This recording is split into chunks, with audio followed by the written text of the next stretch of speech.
Each of us can probably remember playing the game, Follow the Leader. One child would be chosen as the leader, and all of the rest of us kids would get in a line behind them, and wherever they went, we went. Whatever they did, we did. If they raised their arms while walking around a tree, we raised our arms while walking around the tree. In other words, we imitated their every action. Have you ever seen a toddler who is watching another toddler cry? The next thing you know, the one that's watching, their little chin will begin to quiver and they too start crying. Not because anything is wrong with them, and they may not even know why the other child is crying, but they are influenced by them. I read an article about some children who were afraid of dogs. In the study, they had those children to watch a 4-year-old boy happily play with a dog for 20 minutes a day for 4 days.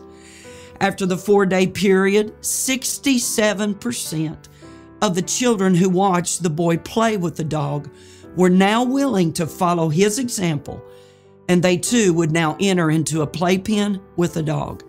Watching the little boy have fun with the dog reduced their fears. They used this model to change the behavior of the other children. Now that's a good story, but on the other hand, we can take 5 good children and place them under the influence of one rowdy, mischievous child, and it doesn't take but minutes or maybe a few hours, and in some cases, maybe a few days. And that one rowdy, mischievous child will begin influencing the others in a not so good way. These examples alone prove that even children follow the influence of others. Now, going back to the game, Follow the Leader, it seems innocent, doesn't it? Well, it is as a game, but the truth is that every day of our lives, we in some fashion are living out that game. In 1 Corinthians 11:1, Paul said, "Be ye followers of me, even as I also am of Christ." Now, Paul is saying this because he realized that the Corinthians would follow someone. And though he knew that he had been the chiefest of sinners, and though he realized that in him dwelt no good thing, he also knew who he was following: Jesus Christ, the perfect Son of God. By following Christ, Paul knew how to walk honestly, how to walk in the Spirit, so that the lust of the flesh is not fulfilled. He knew how to walk in love, to walk as children of light, to walk in wisdom, because he walked in Christ. Therefore, Paul was not afraid of where his example would lead them. I want to ask you today, if I follow you, where will your steps lead me? To a life of sin or righteousness? On November 18th, 1978, 918 people followed a man named Jim Jones to their deaths. How did it start? It started by them following him as a person. And they became deceived by his lies. They left America and followed him to the jungles of Guyana, where they followed him to a suicide death. Did they all want to do that? Did some see through it and want to escape?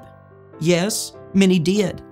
But they had followed him so long that they were trapped. That is a terrible story. And you may say, I would never lead someone like that and destroy their lives. I understand that you wouldn't, or that it wouldn't be your intent. But are you leading them to another type of self-destruction by the life you live before them, by the decisions they see you make? There was a father who had a drinking problem. He had 2 sons who hated and despised who their dad was, not because of who he was as a person, but because of what the alcohol caused him to be. One of the sons decided, I will not follow my dad into that lifestyle. and decided to never touch alcohol. The other son, though he too hated that life, became trapped because he had followed his dad little by little until one day he realized that he was just like him, bound by alcohol and by sin. So what does a person do when they become bound by something? They have to make a choice. Will I be broken by this, or will I break away and lead a life of victory? You may say that this bondage in your life is bigger than you are. My answer is bigger than you, yes, but not bigger than Christ. If Christ is living within you, then with Paul you can say, I can do all things through Christ, which strengtheneth me. Greater is he that is within you or me than he that is in the world. In other words, through Christ, you can overcome this stronghold in your life so that you can lead others down right paths. The reality of our lives is that we are leading someone, whether it's a companion, a child, a friend, a co-worker. You can fill in the blank of those that you know your life is impacting. We must face the fact that someone is following in our footsteps. Now, the rest of the question is this: if I follow you, what or where will be my eternal destiny? Are you leading down righteous paths that will lead souls to Jesus, to salvation, and in the end, eternal life? Or are you leading souls down the road of sin, destruction, and in the end, eternal death? Most who hear this devotion will probably not care for its content. But if you truly love those who are following you, you will apply this to your heart and life so that you walk softly before them and lead them into right paths. Can you say to someone today, be ye followers of me, even as I also am of Christ?